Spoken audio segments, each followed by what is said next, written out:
लोक जनशक्ति पार्टी रामविलास का हम लोग का गठबंधन राष्ट्रीय स्तर पर भारतीय जनता पार्टी के साथ है। क्यों गठबंधन के तहत चुनाव लड़ने के लिए इच्छुक हैं या अकेले भी चुनाव लड़ने के लिए लोक जनशक्ति पार्टी रामविलास स्वतंत्र है कि चुनाव लड़ने की मंशा पार्टी रखती है। पार्टी का स्टेट यूनिट भी रखता है। आने वाले दिनों में गठबंधन के तहत हो या इस कार्यकारिणी की बैठक का मुख्य उद्देश्य राष्ट्रीय अध्यक्ष के चुनाव को लेकर था। हमें राष्ट्रीय अध्यक्ष बने हुए 5 साल हो गए थे और ये प्रक्रिया का हिस्सा है। चुनाव आयोग में ये हर 5 साल के बाद चुनाव की इस प्रक्रिया को हम लोग को दर्ज कराना होता है। पार्टी के संविधान के आधार पर राष्ट्रीय अध्यक्ष का पद 5 साल के लिए होता है। पिछली बार 2019 पार्टी के संस्थापक आदरणीय रामविलास पासवान जी की मौजूदगी में पहली बार लोक जनशक्ति पार्टी रामविलास के हम राष्ट्रीय अध्यक्ष चुने गए थे। बहरहाल उसके बाद पार्टी ने कई तरीके के उतार चढ़ाव देखे। आप लोग की जानकारी में है ही वो तमाम विषय। पार्टी परिवार में एक टूट हुई। एक नए नाम के साथ हम लोगों ने पार्टी की शुरुआत की, लोक जनशक्ति पार्टी रामविलास। पर ये प्रक्रिया वही है। तो पिछली बार 2019 के नवंबर में हमारा चुनाव हुआ था। इस नवंबर तक दोबारा चुनाव की प्रक्रिया को पूरा करना था। पर क्योंकि आने वाले दिनों में कई और राज्यों में चुनाव है और संभवतः उसकी व्यस्तता ज़्यादा होगी, झारखंड में भी चुनाव होने वाला है, तो ऐसे में हम लोगों ने इस प्रक्रिया को पूरा किया और आज पुनः हमें लोक जनशक्ति पार्टी रामविलास का राष्ट्रीय अध्यक्ष राष्ट्रीय कार्यकारिणी के द्वारा चुना गया। इसी उद्देश्य के साथ आज हम लोगों ने इस बैठक को रखा भी था। बहरहाल जहाँ एक तरफ चुनाव की प्रक्रिया एक महत्वपूर्ण उद्देश्य था इस बैठक का, वहीं अलग अलग राज्यों में हो रहे और होने वाले विधानसभा के चुनाव भी एक चर्चा का विषय थे। झारखंड में भी आने वाले दिनों में चुनाव हो रहा है। हरियाणा में नोटिफिकेशन ऑलरेडी आ चुका है, जम्मू कश्मीर में नोटिफिकेशन आ चुका है। और आज क्योंकि इस बैठक में हर राज्य के हमारे प्रदेश अध्यक्ष भी मौजूद थे, तो ये सुझाव प्रदेश कार्यकारिणी से लिया गया है, प्रदेश की इकाई से लिया गया है कि कौन अपने अपने राज्यों में किस भूमिका में चुनाव लड़ना चाहता है। भूमिका से मेरा तात्पर्य ये है कि गठबंधन के तहत मिलकर चुनाव लड़ना, और या फिर ऐसे राज्य जहाँ पे हम लोग का संगठन पहले से बहुत ज़्यादा मजबूत है, वहाँ पर अकेले भी चुनाव लड़ने के लिए लोक जनशक्ति पार्टी रामविलास स्वतंत्र है। नागालैंड में हम लोगों ने अकेले चुनाव लड़ा था और वहाँ पर आज की तारीख में हमारे 2 विधायक, और हाल फिलहाल के दिनों में लोकल बॉडी के इलेक्शंस थे तो 2 काउंसलर भी वहाँ पर हमारे जीते। ऐसे में प्रदेश से जिन जिन राज्यों में चुनाव है वहाँ पर प्रदेश से भी ये सुझाव मांगा गया। लोक जनशक्ति पार्टी रामविलास का हम लोग का गठबंधन राष्ट्रीय स्तर पर भारतीय जनता पार्टी के साथ है और लोक जनशक्ति पार्टी रामविलास मजबूती से एनडीए का हम लोग हिस्सा है। पर वो राष्ट्रीय चुनाव की बात है, लोकसभा के चुनाव की बात है। काहे बगाहे अलग अलग समय पर अलग अलग राज्यों में पार्टी ने गठबंधन किए हैं। इसके पूर्व भी 2014 में झारखंड में ही भारतीय जनता पार्टी के साथ हम लोग का गठबंधन हुआ था और एक सीट गठबंधन के तहत हम लोग को दी गई थी, शिकारीपारा की एक सीट, जिसपे हम लोगों ने चुनाव लड़ा था। बहरहाल इस बार ये स्वतंत्रता पूरी तरीके से राज्य इकाई को दी गई है। गठबंधन के तहत राज्य इकाई चुनाव लड़ना चाहती है। इन बातों को औपचारिक तौर पर भी गठबंधन के समक्ष आने वाले दिनों में रखा जाएगा और अगर सीटों का तालमेल ठीक से बैठता है तो गठबंधन के तहत, और अगर नहीं और अगर राज्य इकाई ने चाहा तो फिर हम लोग अकेले भी हम लोग चुनाव लड़ने का फैसला ले सकते हैं। जहाँ एक तरफ हम लोगों ने राष्ट्रीय अध्यक्ष का चुनाव और ये तमाम आने वाले दिनों में जिन जिन राज्यों में चुनाव है उसको लेकर हम लोगों ने चर्चा की, तो वहीं कई ऐसे ज्वलंत विषय जो हाल फिलहाल के दिनों में जिनको लेकर काफ़ी चर्चा रही, भले वो वक्फ बोर्ड वाला मामला हो, लैटरल एंट्री को लेकर हो, या जिस तरीके से सुप्रीम कोर्ट के ऑब्जर्वेशंस आए, जिसकी वजह से अनुसूचित जाति में क्रीमी लेयर के प्रावधानों का जिक्र उसमें किया गया, इन तमाम विषयों पर भी कार्यकारिणी में बैठक हुई और सबने सर्वसम्मति से हमारी केंद्र सरकार, जिसका मैं खुद एक हिस्सा हूं, केंद्र एनडीए की केंद्र सरकार और हमारे प्रधानमंत्री आदरणीय नरेंद्र मोदी जी के प्रति सबने एक धन्यवाद प्रस्ताव भी पारित किया। जिस तरीके से प्रधानमंत्री जी ने अनुसूचित जाति से जुड़े हुए हर महत्वपूर्ण फैसले पर और हर महत्वपूर्ण फैसले की गंभीरता को समझते हुए उचित फैसला लेने का काम किया। भले वो क्रीमी लेयर के प्रावधानों का जिक्र हो, उस दिन कैबिनेट मीटिंग में मैं भी मौजूद था, जिस कैबिनेट मीटिंग में प्रधानमंत्री जी ने इस बात को स्पष्ट किया कि अनुसूचित जाति में कोई क्रीमी लेयर का प्रावधान नहीं रहेगा। और यही सोच लोक जनशक्ति पार्टी रामविलास की भी थी। जिस तरीके से सुप्रीम कोर्ट के ऑब्जर्वेशंस के बाद इन प्रावधानों का बनना संभव हो सकता था, उसको प्रधानमंत्री जी ने स्पष्ट किया। अनुसूचित जाति का आधार अनटचेबिलिटी रहा। अनुसूचित जाति का आधार कभी भी शैक्षणिक आधार या आर्थिक आधार नहीं रहा। ये वो जातियां हैं जिनको भारत के संविधान में शेड्यूल किया गया है, जो कभी ना कभी छुआछूत का शिकार रही थी। और इसीलिए इन शेड्यूल का गठबंधन के तहत अगर हम लोग चुनाव लड़ते हैं, वो गठबंधन के भीतर बातचीत के बाद ही वो संख्या मैं आप लोगों के साथ साझा कर सकता हूँ। पर अगर किसी कारणवश अगर गठबंधन के साथ चुनाव लड़ना नहीं संभव हो, तो ऐसे में कितनी सीटों पर जहां पर पार्टी के मजबूत नेता जो चुनाव लड़ सके और जहां पर पार्टी का संगठन जिन विधानसभाओं में मजबूत होगा, उन सीटों को चिन्हित कर वो सूची आप लोगों के साथ साझा की जाए। उत्तरी छोटा नागपुर में चिराग जी, ये सवाल है क्योंकि आपने इलेक्टोरल इंजीनियरिंग की बात की है। राहुल गांधी जो है जातिगत जनगणना की बात कर रहे हैं। अभी कल भी जो है उन्होंने इस बात का जिक्र किया है, मुख्यमंत्री का जो है। आप क्या मानते हैं, आपकी पार्टी क्या मानती है, होनी चाहिए जो अभी होना है जनगणना, उसके साथ जातिगत जनगणना होनी चाहिए? मेरी पार्टी ने अपना रुख इसको लेकर हमेशा से स्पष्ट रखा है कि जातीय जनगणना का पक्षधर लोक जनशक्ति पार्टी रामविलास है।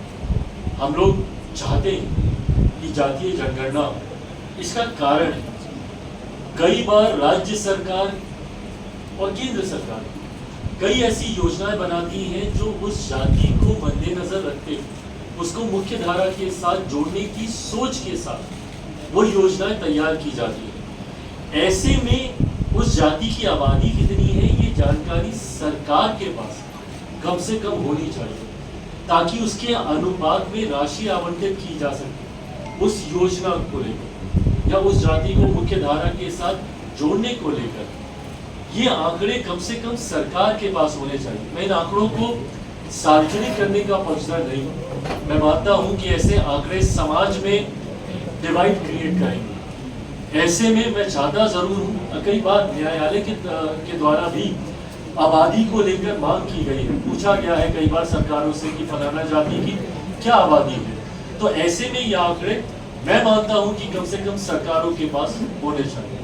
चिराग जी, उत्तरी छोटा नागपुर क्षेत्र में युवाओं का जो है आधा हिस्सा जा रही है, क्योंकि आप युवा नेता हैं, तो क्या झारखंड में अब अलग से चुनाव लड़े या गठबंधन के साथ लड़े? युवाओं को कितना टिकट देंगे? युवाओं को कितना मौका? मेरी प्रायोरिटी रहेगी। मैं एक अपना एमवाई समीकरण है मेरा, जहाँ पे महिला है और युवा है। मैं जातीयता और सांप्रदायिकता से हटकर युवाओं की जमात और महिलाओं की जमात की मैं सोच रखता हूँ और मैं चाहता हूँ। लिमिटेड सीटों पर मैं लोकसभा का चुनाव लड़ रहा था, बट फिर भी मैंने सुनिश्चित किया कि नारी शक्ति अधिनियम कम से कम मेरी पार्टी में लागू। 5 में से 2 सीटों पर मेरी महिला सांसद है, Shambhavi one of the youngest member parliament, Veena ji हैं यहाँ पर। युवा जोश भी है, अनुभव भी है और महिला रिप्रेजेंटेशन भी है और युवा सांसद भी है। Rajesh is way younger than me, Arun ji है यहाँ पर, शांभवी भी हम, वीना जी इस कैटेगरी से थोड़ा सा बाहर है हम भी आप भी के साथ। तो ये मेरी प्राथमिकता जरूर है, युवा महिलाओं को ज्यादा से ज्यादा पार्टी टिकट दे, ये प्रायोरिटी है। झारखंड में रोजगार बड़ा मुद्दा है, पलायन भी एक मुद्दा है। डेफिनेटली, और जैसा मैंने कहा कि ये सोच जल्द आप लोग के साथ साझा की जाएगी। ये तमाम ऐसे ही विषय हैं जिसको लेकर पार्टी अध्ययन कर रही है और अपना मैनिफेस्टो हम लोग लेकर आएंगे। बिहार में बिहार फर्स्ट, बिहारी फर्स्ट की सोच के साथ मैं आगे बढ़ रहा हूँ, जिसमें बिहार को विकसित राज्य, और जब मैं बिहार का जिक्र करता हूँ मैं इसलिए मैं ये उदाहरण भी दे रहा हूँ क्योंकि जब मेरा जन्म हुआ था उस वक्त झारखंड बिहार का ही हिस्सा था, हम सब एक ही थे। ऐसे में समस्याएं ज्यादा अलग नहीं है झारखंड बिहार की, पलायन को लेकर हो, बेरोजगारी को लेकर हो, विकास को लेकर। तो ऐसे में पार्टी इन तमाम विषयों पर अध्ययन कर रही है और ये तमाम चीजें एक कॉन्क्रीट रूप में जल्द आप लोग के समक्ष ठीक है चिराग जी, आप झारखंड को लेकर बहुत गंभीरता दिखा रहे हैं, लेकिन सच तो ये भी है ना कि आप इलेक्शन जब 5 साल होता है तो एक बार आप नजर आते हैं, आपकी पार्टी नजर आती है, आपके संगठन नजर आते हैं, एक आध सीट पे आप चुनाव लड़ते हैं। उसको क्या माना जाए? आप एक तरफ कहते हैं कि मेरा जन्म जो है बिहार में हुआ था, जब मैं जन्म मेरा हुआ था उसमें बिहार ही था, दूसरी तरफ झारखंड को लेकर आपकी पार्टी इस तरह की मंशा रखती है, तो इस पर आप क्या कहेंगे? नहीं, आपकी बात बिल्कुल सही है। पिछले 3 साल मैं खुद काफी कारणों की वजह से उलझा हुआ था, जिस वजह से मैं जितना आना चाहिए, मैं ऐसा नहीं बोलूँगा कि मैं बिल्कुल ही नहीं आया, पर जितना आना चाहिए संभवतः शायद मैं उतना नहीं आ पाया। पर मुझे खुशी है इस बात की कि हमारी स्टेट यूनिट ने, हमारे प्रदेश अध्यक्ष के नेतृत्व में, वीरेंद्र प्रधान जी के नेतृत्व में पिछले 5 सालों में पार्टी के संगठन को मजबूत करने का काम किया, अलग अलग जिलों में जाकर पार्टी को मजबूत करने का काम किया, और यही आधार है हम लोग का। अगर हम लोग ये कहते भी हैं कि हम लोग अकेले चुनाव लड़ेंगे, वो आधार इसीलिए है क्योंकि आज की तारीख में हम लोग का संगठन बहुत मजबूत है। हाँ, वो दिन थे जब हम लोग गठबंधन के तहत एकाध सीटों पर हम लोग चुनाव लड़ते थे, पर आज की तारीख में गठबंधन के भीतर अभी ये सब चर्चा होनी है, संख्या में उसके बाद ही आप लोग के साथ साझा कर पाऊंगा। बट हाँ, आज पार्टी के संगठन को इतना मजबूत कर लिया गया है कि आने वाले दिनों में अगर अकेले भी हम लोग को चुनाव लड़ना पड़ा तो ना सिर्फ पार्टी मजबूती से चुनाव लड़ेगी बल्कि बेहतरीन प्रदर्शन भी हम लोग कर पाएंगे। चिराग जी, एनडीए के अंदर झारखंड में चुनाव लड़ने को लेकर बातचीत हुई है या बिल्कुल शुरुआती फेज एकदम स्टार्टिंग है? चिराग जी, इसी में एक मिनट इसी में आगे कि जिस तरह से लगातार आप जोर दे रहे हैं कि अकेले लड़ेंगे, क्या लग रहा है कि फीडबैक बेहतर नहीं मिल रही उधर से? नहीं, ऐसा नहीं है। मैं सिर्फ विकल्प, कल को ऐसा नहीं होना कि आप मुझसे पूछें कि आप तो गठबंधन का जिक्र करें, तो मैं दोनों विकल्प खुले रखकर चलूं। मुझे दोनों विकल्प पर ये स्वतंत्रता स्टेट यूनिट के पास हो। जिस बातचीत का आप जिक्र कर रहे हैं, पहले बिल्कुल ये दोनों उदाहरण है हम लोग के पास। जहाँ 14 में हम लोग एक सीट पर लड़े थे, वहीं पिछली बार हम लोग अकेले चुनाव लड़े थे। ये दोनों विकल्प पार्टी की, और ये स्वतंत्रता पार्टी की स्टेट यूनिट के पास है कि स्टेट यूनिट को अगर लगता है कि हम लोग अकेले चुनाव लड़े तो पार्टी का केंद्रीय नेतृत्व वो फैसला लेगी। और अगर गठबंधन पे चर्चा होती है, आपने पूछा कि किस स्तर पर चर्चा चल रही है, अभी स्टेट लेवल पर है, बहुत इनिशियल लेवल पर है। एक बार स्टेट से ये ऑफिशियली मेरे पास आता है, जो मैंने थोड़ी देर पहले कहा था, उसके बाद राष्ट्रीय स्तर पर भी इस पर चर्चा की जाए। चिराग जी, झारखंड में बांग्लादेश घुसपैठ का मुद्दा महत्वपूर्ण मुद्दा है, क्या आप ये मानते हैं, केंद्र में आप हैं, क्या मानते हैं कि झारखंड में ऐसा कुछ हुआ है? हाईकोर्ट ने ये भी कहा है, और हाईकोर्ट ने कहा है कि केंद्र सरकार जो है वो अब तक आइडेंटिफाई नहीं कर पाई। देखिए, हमारी केंद्र की सरकार घुसपैठियों को लेकर अपना रुख शुरू से ही स्पष्ट कर चुकी है। हम लोगों ने कानून भी, कई लोग कई बार इसका विरोध भी करते हैं, बट ये बात भी हम लोग बार बार इसी उद्देश्य के साथ समझाना चाहते हैं कि नागरिकता छीनने वाला कानून नहीं है। जब सीए का हम लोग जिक्र करते हैं, ऐसे में ये सोच कि घुसपैठियों के माध्यम से किसी को किसी प्रकार का नुकसान नहीं होना चाहिए, इस पर केंद्र सरकार ने डे 1 से अपना रुख स्पष्ट रखा। और अगर कहीं पर ऐसी कोई जानकारी आती है तो केंद्र उसके ऊपर कार्रवाई करेगा, इसमें कहीं कोई दो राय नहीं।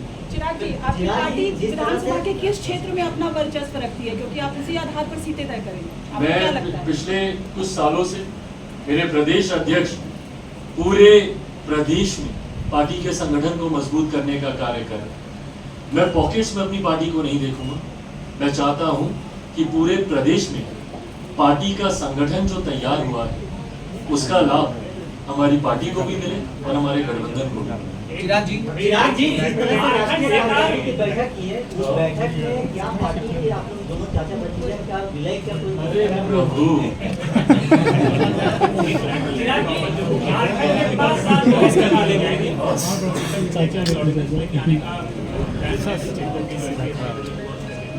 देखिए, सरकार ने और प्रधानमंत्री जी ने इस बात को स्पष्ट कर दिया कि जो आरक्षण का जो प्रावधान बाबा साहब की सोच के आधार पर था वही रहेगा आने वाले दिनों में। अगर क्योंकि ये स्वतंत्रता राज्यों को, जो सुप्रीम कोर्ट का जो ऑर्डर आया है, राज्यों को ये स्वतंत्रता दी गई है वर्गीकरण को लेकर, क्रीमी लेयर को लेकर, अगर जरूरत पड़ेगी तो सरकार इसके अध्यादेश भी लेकर आएगी। चिराग जी, आपने बीजेपी के सामने दो विकल्प रखा है, या गठबंधन या फिर अकेले। बीजेपी चूंकि समानता सीट पर मजबूत है, आदिवासी सीट पर मात्र 2 सीटें जीत पाई। अगर आप अकेले लड़ते हैं इससे तो भाजपा को नुकसान होगा, क्योंकि आदिवासी 30 में से 28 में से 2 सीटें जीत पिछले। ये एक बार स्पष्ट हो जाए फिर आपके इस प्रश्न का मैं जवाब दूंगा। पहले क्लियर तो हो जाए कि हम लोग गठबंधन में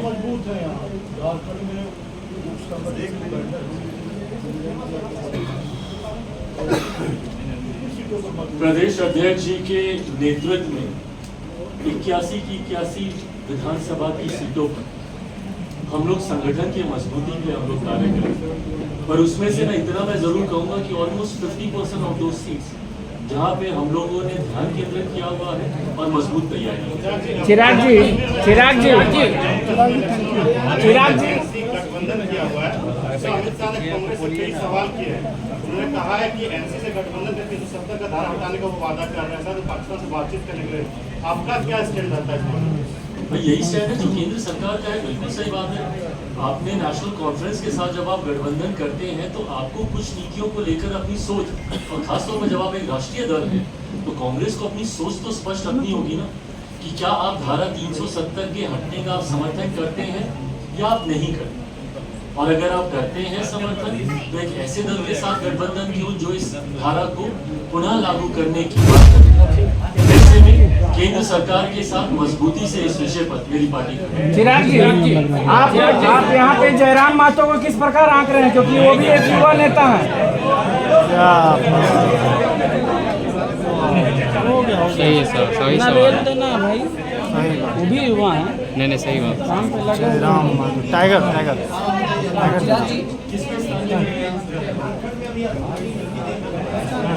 फिर से सवाल कीजिए।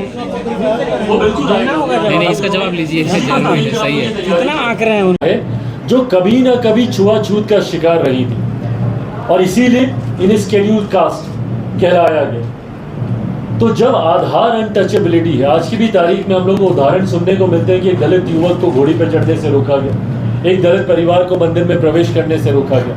हाल फिलहाल के दिनों में एक IPS ऑफिसर ने अपनी बारात निकालने के लिए सुरक्षा की मांग की।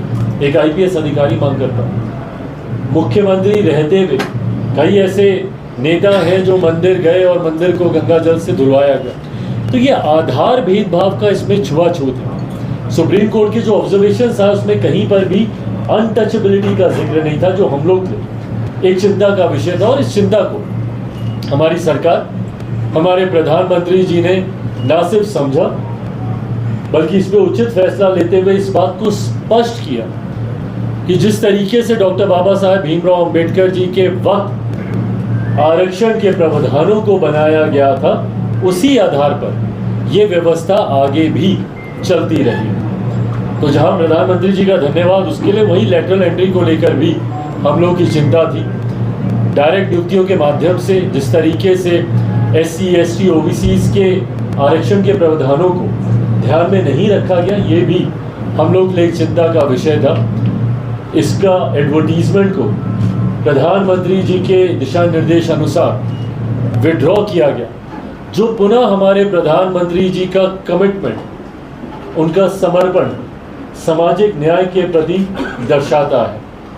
प्रधानमंत्री जी ने हमेशा समाज के उस वर्ग को मुख्य धारा के साथ जोड़ने के लिए फैसले लेने का काम किया जो अभी भी हाशिए पर है।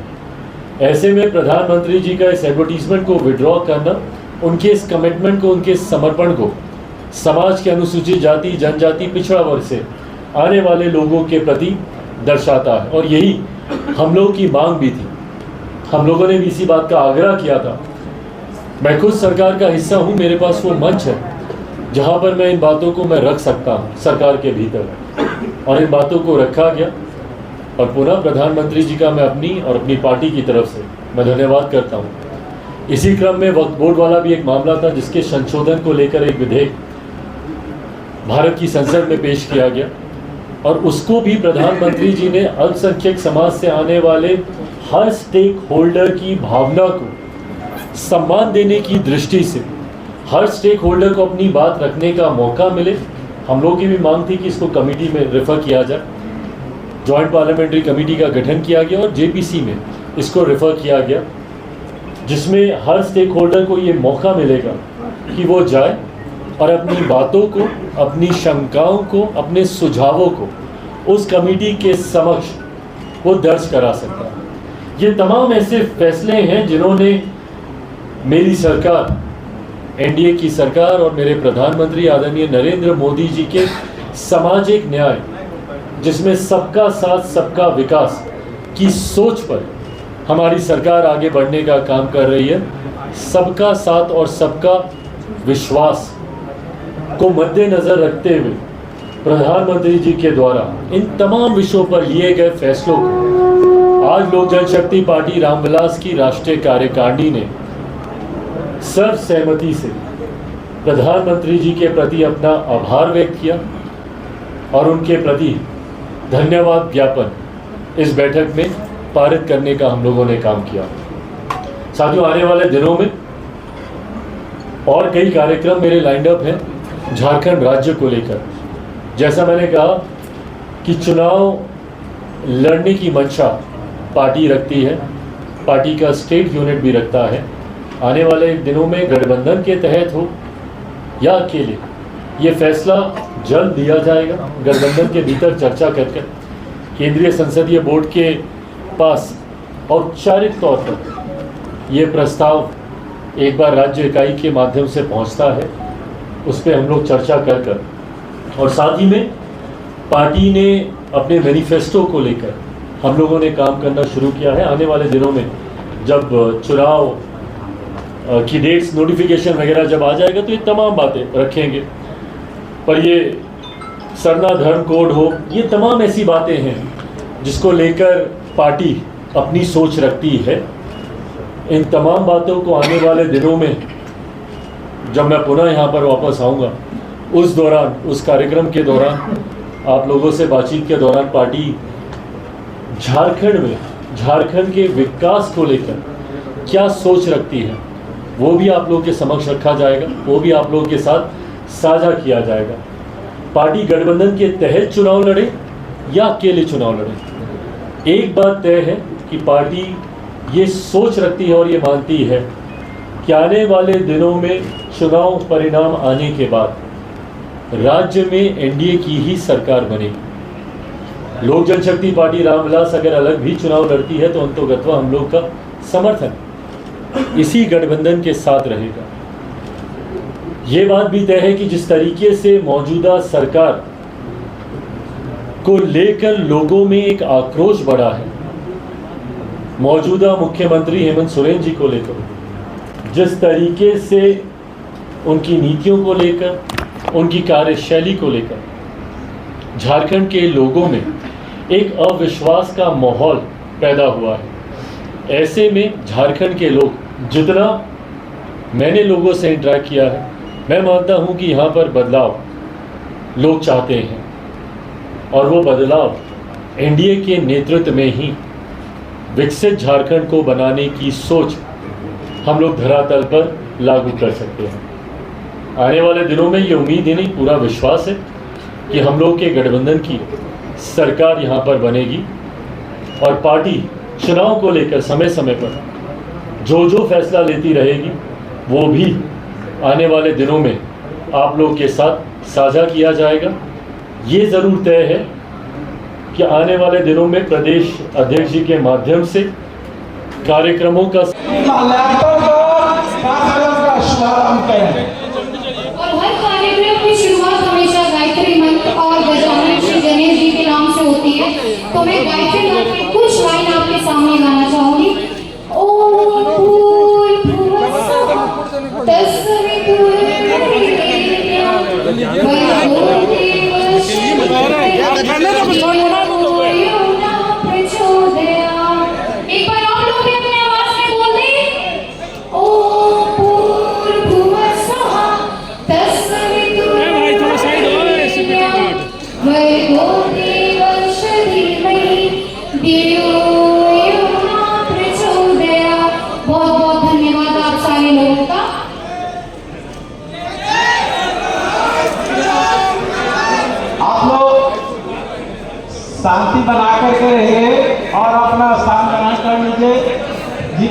मीडिया बंधु है उन लोगों से आग्रह है कि कृपया वहाँ दीप प्रज्वलित होने के बाद वे अपना स्थान ग्रहण करेंगे और उसके बाद हम लोग जैसे रोशनी होती है दीपक से, जैसे रोशनी होती है दीपक से, वैसे सब में आप जोश भर दो। जैसे रोशनी होती है दीपक, वैसे आप सब में जोश भर दो। पावन किया दरबार को आपने दीप जलाकर आश्रय कर दो।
और वो बदलाव एनडीए के नेतृत्व में ही विकसित झारखंड को बनाने की सोच हम लोग धरातल पर लागू कर सकते हैं।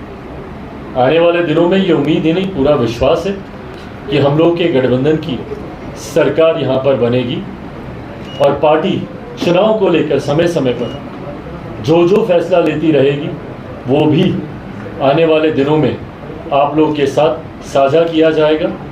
ये ज़रूर तय है कि आने वाले दिनों में प्रदेश अध्यक्ष जी के माध्यम से कार्यक्रमों का सिलसिला तैयार हो रहा है। कई सभाएं, आज भी हम लोग का एक कार्यक्रम है, प्रेस कॉन्फ्रेंस के बाद मैं उसी में ही जाऊंगा। कई कार्यक्रम अलग अलग जिलों में तैयार किए गए हैं जिसमें मैं, मेरी पार्टी के तमाम सांसद अलग अलग समय पर यहाँ पर आकर अपनी भूमिका निभाएंगे, पार्टी को मजबूत करने की दृष्टि के साथ और यहाँ पर राज्य में एनडीए की सरकार बनाने की सोच के साथ आने वाले दिनों में कई कार्यक्रम आयोजित किए जाएंगे। और ऐसी ही तमाम खबरों के लिए सब्सक्राइब करें हमारे चैनल जेके न्यूज नेटवर्क को और हाँ, बेल आइकन दबाना ना भूलें।